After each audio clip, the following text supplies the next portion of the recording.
mga ka-fams! It's Saturday morning! Andito po ako ngayon para sa ka-fams official at magluluto po tayo for today's video. Ngayon ay fried chicken at tinolang manok. Wow! Napakasarap naman nun. Merong espesyal sa pagluluto ko sapagkat ngayon ay makakasama natin si Alex! Hello Alex! Hello Alex! Say hi to our ka-fams. Aww. Nag-iiwan na po siya ng papaya para sa tinola. Ay, hirap naman eh. Pag yung kasi ito pang tagal ng balat eh. Isang kalan ang gamitin mo para hindi ka mailang sa pagbagsak. Ayun, so yun, may challenges agad dito si Alex. Pero samahan niyo po kami sa pagluluto. Ayan, nakaready na po ang ating mga ingredients sa counter at sasarapan po natin ang luto ito. Let's go! Hello mga kakas!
Gamit ko isang kala. Nasa isang kala. Nagamit ko pa.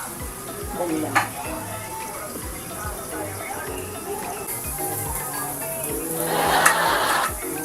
Nalagay ko na po yung sibuyas. Para po mas sumarap. Lagi tayo gagamit ng luya kapag parang dito ng manok. Para tanggal yung ano. Parang suot ko yung brace ko ngayon. Para... May brace. Brace. Sinupin yung basura. Ayan, isa pong napakahalagang bagay nito, matutunan nyo mula sa ating ka-fams official, ang pagliligpit habang nagluluto para malinis po yung mesa. Hindi yung kalat-kalat. Yung iba naman, disclaimer, yung iba naman talaga naglilinis after na talaga ng pagluluto nila. Pero ako po kasi parang gusto ko clear yung aking mesa. Paglilinis at the same time. Kung may time, siyempre, priority yung pagluluto, baka masunan. Diba? Mga ka-fams, ibabalik natin yung ating tanungan Q&A versions. Kumbaga, meron tayong pasasagutin sa inyo. Bumili po kasi kami ng papaya. Ito, yung hiniwa po ni Alex. Pakita mo Alex, taas mo, yung papaya. Yan. Pakita mo gano'ng kalaki. Paikot mo. Diameter, everything, yan. Ang question po natin ay, magkano po namin nabili ang papayang ito? Isang buo po yan. Walaan nyo po. Ha? 50. No? Please comment down below kung magkano po namin nabili ang papaya. More or less, walang clue. Sige po, maghula po kayo at kung sino po ang tatama ang sagot ay siya pong mananalo ng GCash prize. Ayan. Secret, meron na pong naka-receive ng GCash prize natin. Nung birthday celebration po natin ng live, congratulations po muli kay ka-fams Imelda. Congratulations po sa inyo sa pagkapanalo nyo sa ating ano yan games. At this time, hula prize naman po tayo. Hula prize challenge! Yan, magkano po namin nabili ang papaya? Yan, yung hawak po ni Alex. Comment down below. Please! Ay, yun lang. Diba? Ano? Meron kami isang pala. Dali lang. Bigay ko na sa'yo.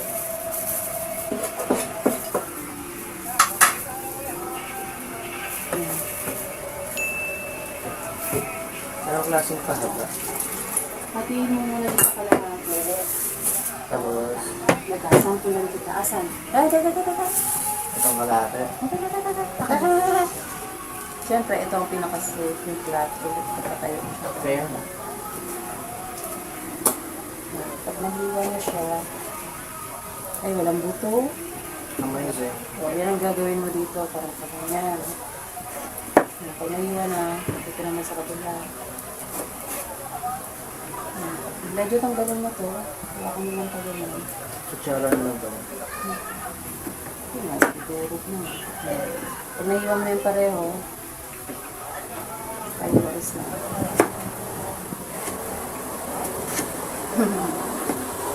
Kung ano, para legit po ang ating hula prize challenge, sasabihin ko po kay Alex yung prize at malalaman niyo po ang sagot ko sa susunod na video. Para po, check po na yun yung, ay naku, ganyan na. Ilalayo mo yung sarili mo sa kapamakan. Ito pa kamakan. Ayun. So, binili po namin ang papaya sa halagang hulaan niyo po, hula-hula na. Ayun, good luck! Pumilig ka sa palengke, mas mura talaga siya, no? Kalain mo ganyan lang yung pagkabili ko sa papaya. Ilaw pa eh.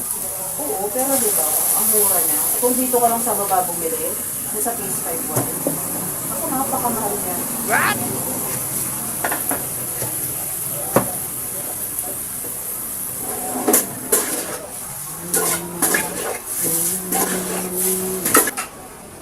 Ang mapipiling mananalo po ay tatsakin po natin na nakasubscribe, nakafollow po sa ating Ka-Fams Official, LV Vlogs Family, at nakafollow din po sa ating official Facebook page na LV Vlogs Family. Ayan po.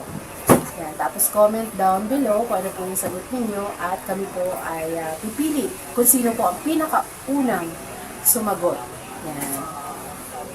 Baka yung iba sabi na yung akong sumagot. Mag-base po kami sa aming screen kasi meron po kami, syempre sa YouTube naman po sa mga comments, makikita namin yung oras. So, on our view po hindi naman na tayo magdadaya, laro-laro lang naman po ito. Now, for fun lang po. So kung sino po mapipili namin, ay isasuggest po namin na mag-message sa Facebook page po natin para i-PM ang kanilang personal number para po maklaim yung ating prize. Wow! Please join us po. Mag-cooperate kayo for fun para po may konti po tayong icebreaker sa ating Ka-Fams Official online game. Ayan. Good luck! Good luck? Sabi pa na iba, good luck? Good luck? May access pa ba? Simbal. Ay, pray ko muna yun. Hindi, saan ba? Hindi mo tayo. Pero yung mag-isa ko naman ito.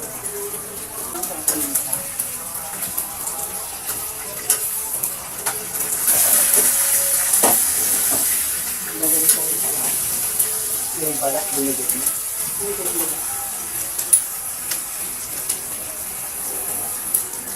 Si Sakura ay mabait.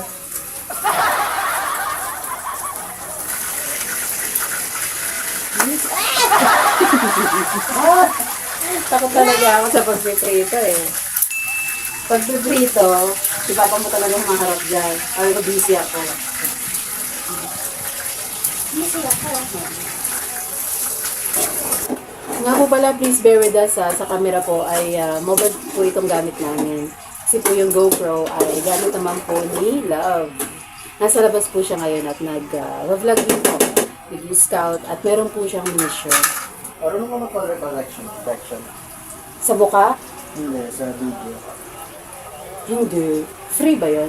Ah, Ay, hindi. Hindi ko pa nagamit yun. try mo yun. Sure. Isa lang ay kiklik asthmatic na. Baka mga may ano yun. Pro yun. Hindi naman. Kasi ano lang siya, manual adjustment. Ah, okay. Ginamit mo na, maganda. Mas maganda siya. Kaysa dun sa may mga brightness, contrast, maganda siya. Autocorrect. Color correction. Mas maganda. Enhanced. Okay. Kasi kung gulado mo talaga yun. Napakagaling po talaga nitong si Alex, yung anak namin. Kasi siya po talaga yung number 1 na vlogger dito. Number 1 na editor. Tinuruan niya lang po kami. So, yeah. Tututok po kami sa kanya ng mga higher kind of skill sa pag-edit, sa pag-video. Yes. Yeah. Yung mga angle, alam niya, naiintindihan niya.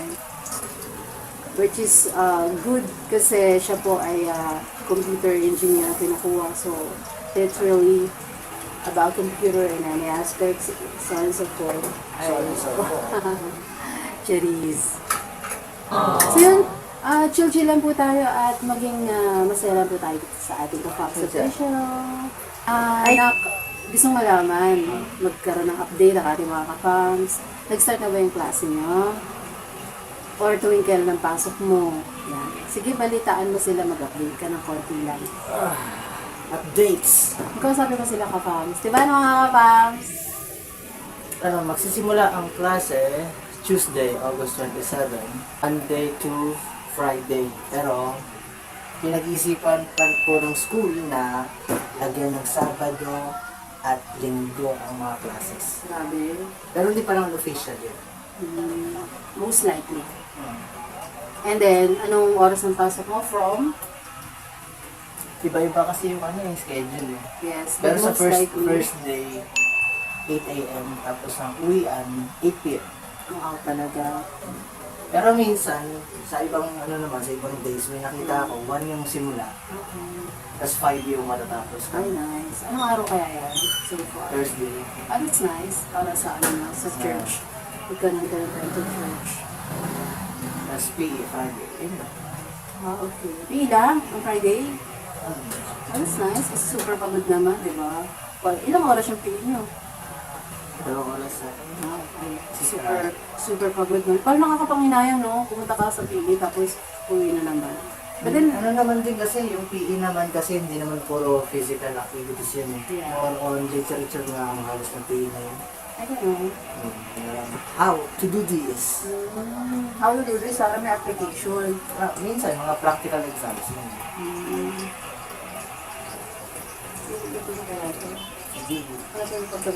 Kasi kung nabisa na siya, ay, mga kapamang, nagluluto po pala kami. Baka makalimutan namin. Nagtitingaw na po kami. Ito.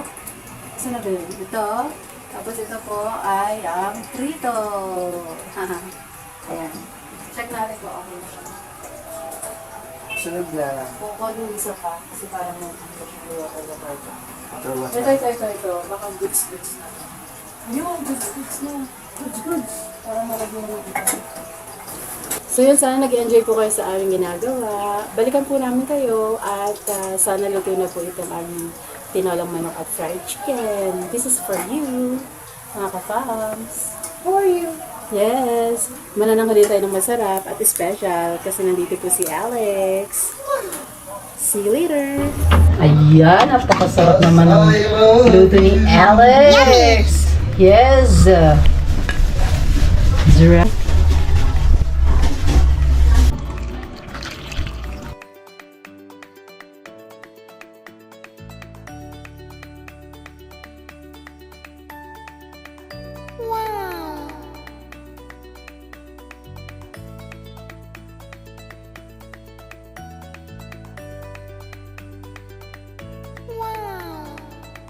Nagawa mo pa? Ito, pinapapogi si Power. Ano ko yan ni Bate? Para masipag din siya tumulong. Para ganahan din siya sa biyahe-biyahe. Ito siya ang inaasahan natin para naka-ikot sa mga kailangang ikutan. Ganahan din siya. Hindi siya magtampo. Tatampo pala yun. Tatampo yan. Akala ko yan sa inyo yan. Lahat ng bagay. Pagka di mo inalagaan, Nag-aaral ka pala. binibigyan yan. Kain po tayo. Kain po! Ayun po. Kain sa'yo! Annyeonghaseyo. Kain sa'yo! Ay, salamat. Thank you po. Kain sa akin! Ketchup mo. Yes. Thank you po. Ayan yung nagluto ni Alex. Pakita naman natin sa ating mga Oo. kapals. Prito sa'yo! Prito sa'yo. Ay, meron pa Tinula sa akin! naman. Sabaw-sabaw ba? Oo ka? Sige, tingnan ko po. Tayo po tayo, pananghalian. Ito tayo lunch. Lunch time na 12:10. Tingnan natin kung talagang pwede na maging cook. Chef. Ipan nga natin. Baka hindi chef, baka maging chip. Sarap. Sarap, oh. Sige, sarap, sarap. Ay, serving spoon naman yan. Ito, oh. Wow. Ipapasa talaga. Sarap, no? Lasang manok. Lasang tinola. Hulaan ko to. Tinola to na. Oo. Di ba? Hulaan Tinola? mo. Akala ko lasang tinola lang eh. Galing. At as usual, ano pa rin, overripe.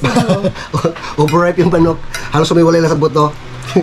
Mas maganda, yung pagluto, yung sakto lang, hindi yung medyo may rubber pa siya konti.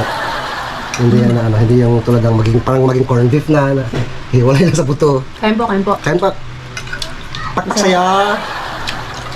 1 to 10. Pakpak. 10. Wow. 10 talaga ang tinola niya. Sarap. May malunggay. Ayan, daon sili. Sarap. Sarap pa mga kapams. Nako. Kung dito lang kayo, mapapasdami yung kain nyo. Grabe. Kaso tapos na yung cheat day natin eh. Back to tayo? Ano ang tawag yun? Back to normal diet. Diet. Mabihir diet lang, hindi ko na maalala. Yung fried chicken niya. Bakit? Tinalo pa ang Jollibee, tingnan mo. Ang sarap. Ay, mo nalagay mo dito. Sarap. Ang paminta, asin. Tikman ko nga. Tikman ko po. No, malasa no. Paminta at asin lang daw. Kulang kayong biro. Ako na sarapan ko. Ano nga yung sabi sa Jollibee? Sarap ulitin o sarap to the bones? Max yung sarap na daw. Sabi ng Max, sarap to the bones. Ang Jollibee, sarap ulitin o finger licking good sa Jollibee. KFC yun. KFC yun. Finger licking good. Hindi na tumama. Ang sarap Jollibee. to the bones. Max. Max. KFC, finger licking good. Tapos ang Jollibee, sarap Chicken Joy. Chicken Joy. Ang McDo, sarap ulitin. Tapos ito naman kay Alex, lami-lami. Sarap po. Ano mo lagay mo rito? Paminta, asin lang. Paminta tsaka asin lang, partida yan ha. Wala pang mga secret recipe. Kasi sa mga fast food po kasi may mga secret recipe yan na hinahalo talaga. Sila lang ang may formula. Nakadagdag din yung matisang ginagamit nila. Sa natin na pizzata ko, pagka wala kaming mga Pizza pala. Sabi ko pala. yung mga secret recipe na tinatawag, mga sauce, mga ano, niluluto ko akong gumagawa. Galing. Up to na naman kaya kong gawin siya, pero wala naman din na magagamit. Sample. Pang sarili na lang. Pagka may microwave tayo, pag may oven tayo, magawa tayo pizza. SF ka, Ha? SF ka, Ano? anong gusto mo? Talaga? Free art, may promo tayo, free itin kabir, itin sabayin, gano'n. Dalawang malaki, 72, free Titania Sagir, Baskida, gano'n.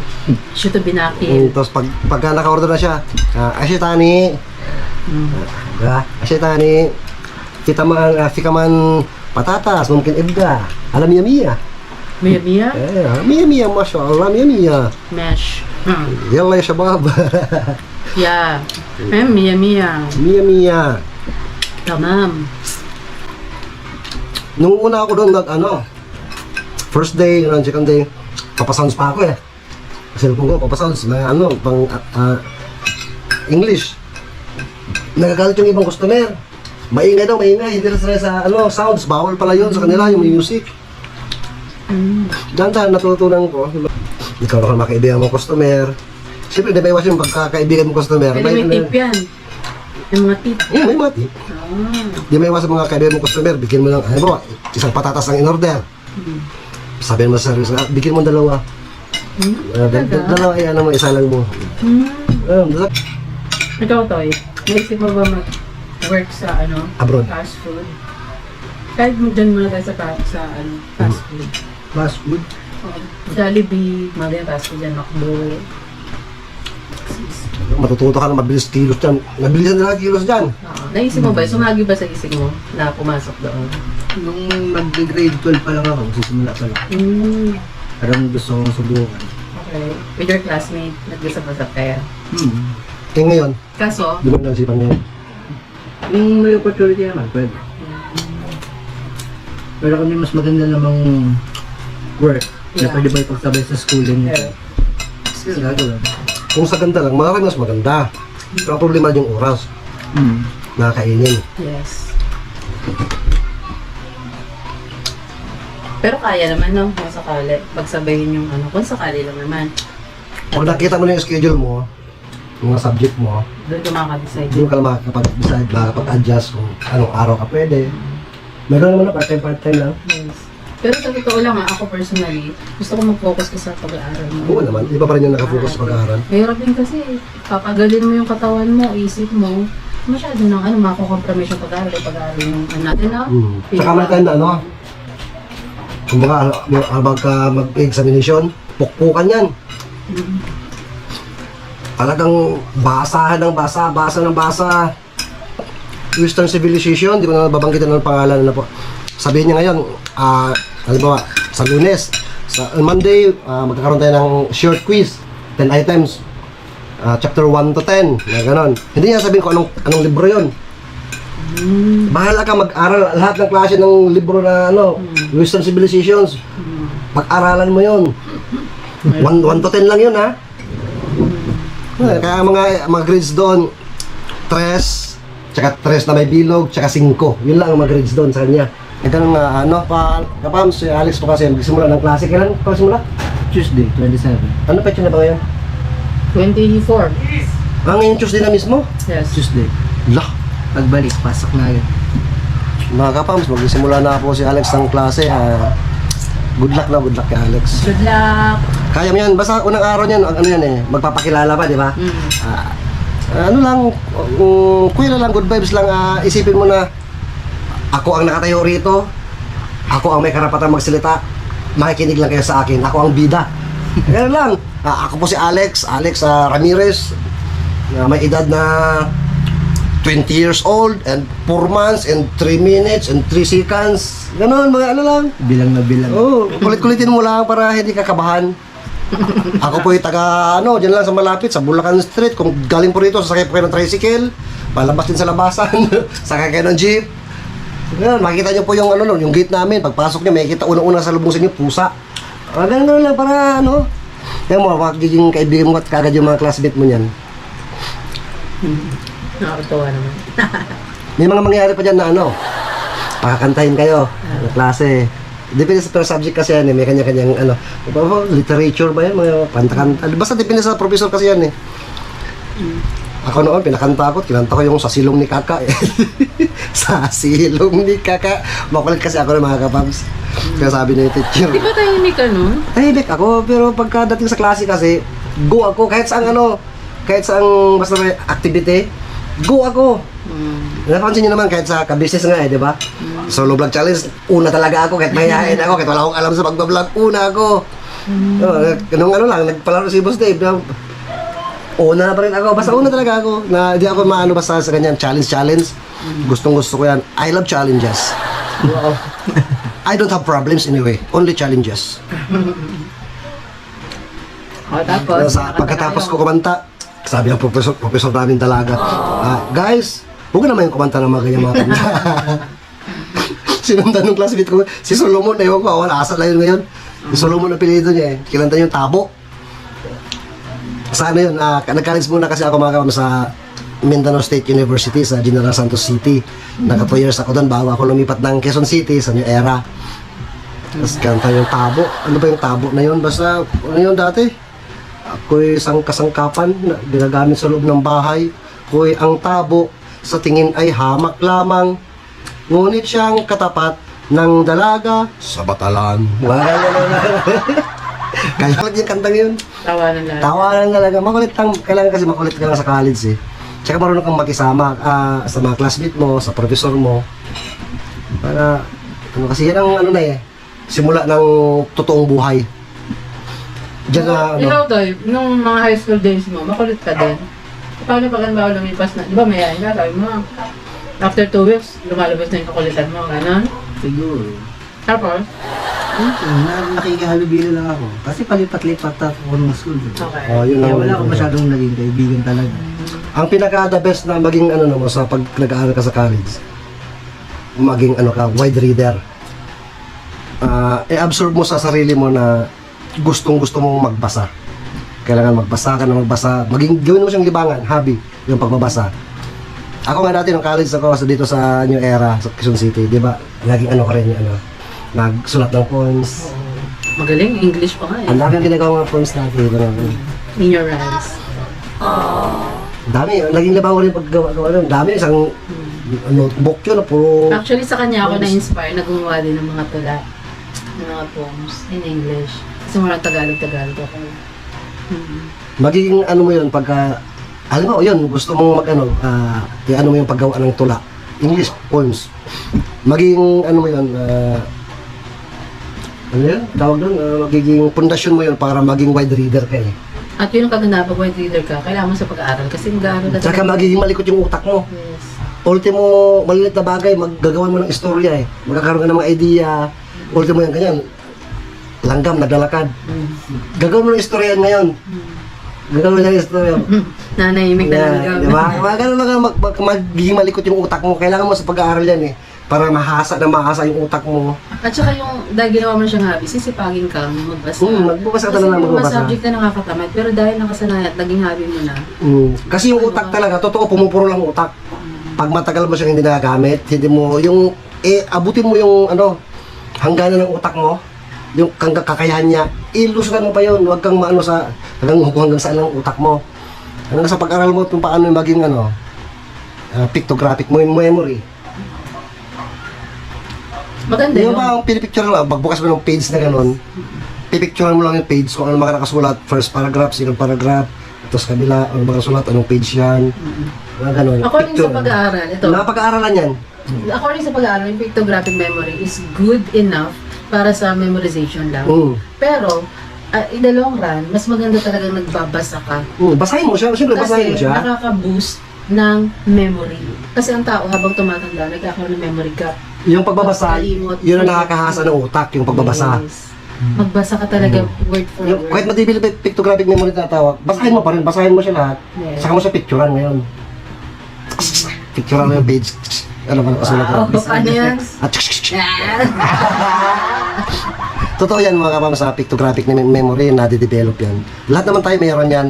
Sa lahat ng mga estudyante po dyan na mga papasok pa lang po, magbasa at magbasa. Bakit ngayon sa skills mo, mayroon kang hindi mo ba napapansin minsan, may isip mo yung, may isang paragraph na ganito nakasulat sa pagbabasa mo, may isang nakasulat to ganito sa paragraph na to. Hindi mo naisip yun minsan? Pag nagbabasa ka, na maalala mo siya. Hindi kasi ako pag nagbabasa ako, hindi ko siya binabasa na parang inaano ko yung meaning ng binasa ko eh. Parang pag binasa ko siya, may ini-imagine akong object sa bawat word na inaano. Yun, mas maganda yun. Gawan mo siya ng kwento. Gawan mo ng kwento yung binabasa mo. Yun ang isang mga kapams. Gagawan mo ng kwento yung binabasa mo according Tama naman. according sa pagkakaintindi mo. Huwag kang letra por letra. Di ba? Huwag kang letra por letra kasi yun, tawag diyan. Kabisote, tawag diyan. Pag iniba yung question, di mo na alam ang sagot. Kabisote, kinakabisado mo lang eh. Pero pagka inintindi mo siya, ginawan mo ng kwento ayon sa pagkakaintindi mo, kuha mo yan. Kahit balik-baliktaran mo yung tanong, andun yung sagot mo. Good point yun, yung ganun sa pag-aaral. Yes.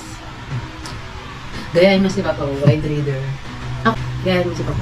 Tsaka, i-make sure mo na sa quizzes, ano mo yung quizzes na yan, perfect mo lahat. Pati na sa quizzes. Yun si Papa po. Pag na-perfect mo lahat ng quizzes na yan, kahit huwag ka na mag-aral sa, prelims, midterm, finals, kahit huwag ka na mag-aral eh. Ibig sabihin, alam mo na lahat yun, na-perfect mo na yung mga quizzes eh. Lalabas din. Kasi lalabas yun ang mga lalabas doon. Ganun ang ginagawa ko kasi, piniperfect ko. Hindi na 100% perfect lahat ng quizzes ko, Pero almost quizzes ko lahat kasi perfect. May nagkakamali Lahat man. ng subjects. Lahat ng subjects. Gayahin mo. Para pagdating ng may examinations, kahit huwag ka na mag-aral, andun na yun eh, napag-aralan mo na yan, kabisado mo na yan. Familiarization. Familiarization Yun ang nila. Basta dyan, pag nagtuturo ang teacher, makinig ka. Pakinggan mo lang na ang utak kasi ng tao, lalo lalaki, cube yan, utak ng lalaki. Bawat pumasok kasi ang cube na yan, ganito yan, may ginagawa ka. Halimbawa, di ba kasi pag nanonood ang lalaki, tayong Focus pelikula, ng pelikula. Pumasok sa isang cube ng panood ng pelikula. Kahit ano mangyari sa palibot niyan, walang pakialam yan, walang naiintindihan basta nasa panood siya ng pelikula. Ganun ang utak eh. One at a time. One at a time. Kaya pag ganun ang gawin mo, lagay mo sa loob ng cube yung utak mo, sa pakikinig lang. Ganun lang. Ma-absorb mo lahat yan eh. Oh, focus. Huwag kang ano sa palibot mo. Ganun ang kasi ang utak. Focus. Na? Focus. Focus. Mamaya may makita ka maganda. Focus. Focus. Pag makita maganda, focus. Focus ka. Focus ka sa studies. Maganda naman may inspirasyon. Siyempre may edad na rin si Alex, no? 21? 20, mag-21 sa October. Hindi naman. 20 na po sa Alex. Mga kapamos, mag-21 siya this October 13. 13, 1-3, yes. Ano plano po namin sa birthday niya? Birthday namin, kasi October 3 ako, October 13 siya. Magkakaroon po tayo ng charity event. Charity birthday. Ay, sorry. Magkakaroon po tayo ng charity birthday. Hindi po kami maghahanda. Ano, nalungkot si Alex, hindi maganda. Ang gagawin po natin is mamimigay tayo ng bigas, groceries sa kapwa mahihirap natin. Magtingin po sa mga daan. At hiningi po namin ng ano yan, ng tulong sa ating mga kapams na may kakayahan. Kung sino lang naman din ang gustong makibahagi, di ba? Kaya nga, Magkaroon ng bahagi sa ganitong projects ay napakasarap po na makasama po namin kayo. Sa charity birthday. Yes po. Sana po makapag-ano tayo na. Na parang imbis na ihanda po natin, bakit hindi natin i-share yung blessing natin sa mga kababayan po natin? Diba po? Ayun. Sana nga po ay pahintulutan po ng Panginoon Diyos yun, yung pamamahagi yun sa pinatawag po ng Panginoon Diyos na katuki ng mga puso po natin lahat. Ayun, magkaisa po tayo. Pagtulong-tulong tulad ng walis, tayong, ikaw rin ang nag-remind sa atin, na sa isang walis, pagka sama-sama ay mas malakas ang pwersa. Na? Kasi ang walis tingting, pag ilan lang kayo walis tingting,